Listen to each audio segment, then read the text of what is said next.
I know for facts, some of you watching this are exhausted, not because life is hard, but because everyone in your life depends on you. Your family depends on you, your kids depend on you, your job depends on you, your religious obligations depends on you. When someone needs something, they call you. When there's a problem, they look at you. When things fall apart, you're the one expected to hold it together. You are the one who shows up, the one who fixes things, the one who sacrifices. But here's the real question no one asks you. Who shows up for you? Who checks on the strong one? Who asks how you are doing? The truth is, some of you have built a life where everybody eats except you. Today we need to talk about something uncomfortable. Because constantly being there for everyone else may not mean what you think it means. Sometimes it's love, sometimes it's responsibility, but sometimes it's something deeper, something hidden. If you never confront it, you will wake up one day emotionally empty, wondering how you gave so much of your life away. 1. The person everyone depends on. There is always one person in every family, the responsible one, the dependable one. The one people say things about like, call her, she'll know what to do. Ask him, he'll figure it out. You can count on them. You became the problem solver, the helper, the listener, the emotional support system. Your phone rings when people are hurting. Your door opens when people are struggling. Your wallet opens when people are in trouble. At first, it feels good, point 9, because being needed makes you feel valuable. It makes you feel important. It makes you feel like your life has purpose. Slowly, something dangerous starts to happen. Your life becomes about maintaining everyone else's stability. Your happiness becomes secondary. Your rest becomes optional. Your peace becomes negotiable, and before long, you become the foundation everyone stands on, but nobody asks if the foundation is cracking. 2. The silent exhaustion. There is a special kind of tired, not the tired that sleep fixes, not the tired from a long day at work, but the tired that comes from carrying people emotionally.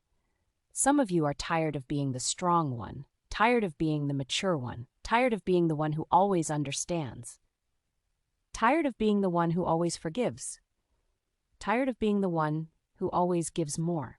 But you don't say it, because the moment the strong one says they are struggling, people get uncomfortable. They say things like, you're strong, you'll be okay, you always bounce back, you're the one that keeps us together. And what they don't realize is, strength can become a prison, because once people label you as strong, they stop checking on your pain. 3. When helping becomes identity. Let's talk about something deeper. Sometimes people who give the most do it because helping others became their identity. Maybe growing up, you were the responsible child. Maybe you had to grow up early. Maybe you were the peacemaker in the family. Maybe you learned that being helpful kept people happy. So you built a life around being needed. Because when people needed you, you felt loved. When people depended on you, you felt valuable. When people praised you for sacrificing, you felt worthy. But the truth is, your value cannot come from how much you suffer for others. And yet many people build their entire identity around sacrifice. 4. The hidden cost of always being there. There is a cost to always being the one who shows up, and most people don't realize it until years later.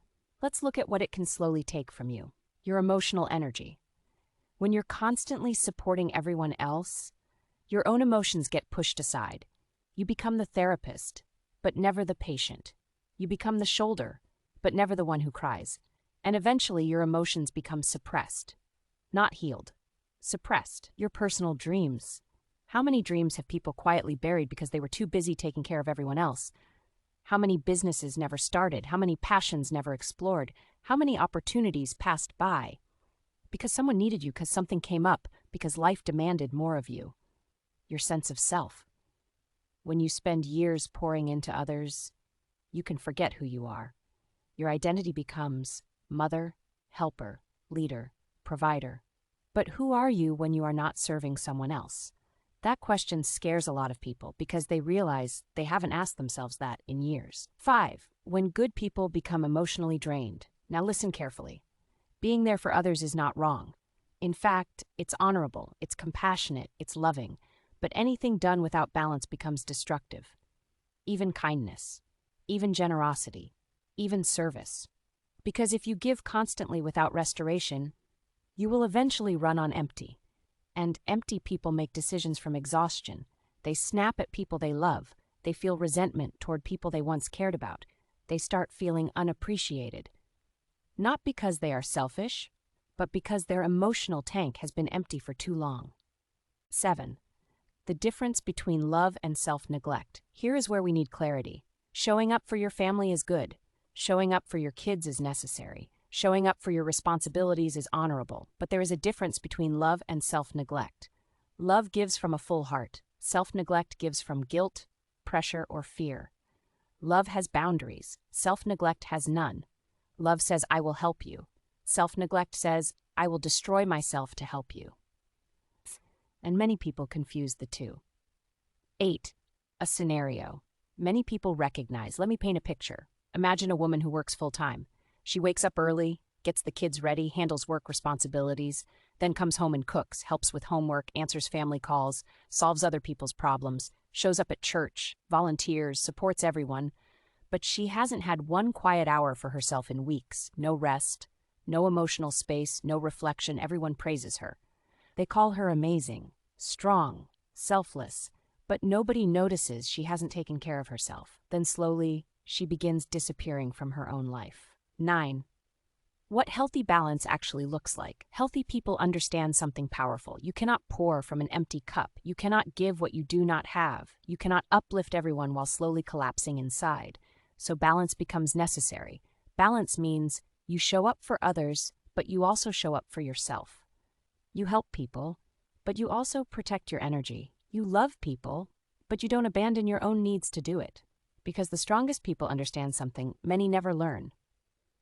Taking care of yourself is not selfish, it is responsible. The hard question.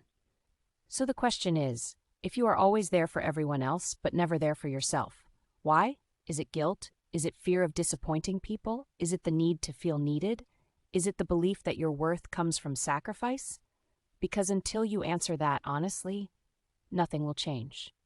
11. Reclaiming yourself without abandoning others.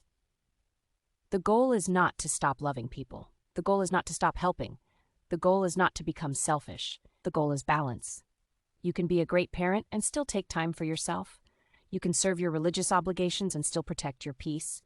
You can help your family without carrying everyone's emotional weight. Healthy people understand this. Unhealthy systems teach you the opposite. If you have been the one who holds everything together, let me be clear. Your kindness is powerful. Your support matters. Your love makes a difference. But your life was not meant to be lived only for others. You matter too. Your peace matters, your rest matters, your dreams matter. Because the strongest people are not the ones who sacrifice themselves endlessly. The strongest people are the ones who learn how to give without losing themselves. If you've been giving everything to everyone, maybe today is the day you start asking a new question. Not just, how can I be there for everyone else? But also, how can I finally start being there for myself? If this resonates with you, I want you to do 2 things. First, subscribe to this channel because these conversations are about growth, healing, and becoming the strongest version of yourself. Secondly, tell me in the comments, are you the person everyone depends on? Because in the next video, we're going to talk about something powerful. How to set boundaries without guilt and still keep the people you love. And trust me, that conversation might change your life.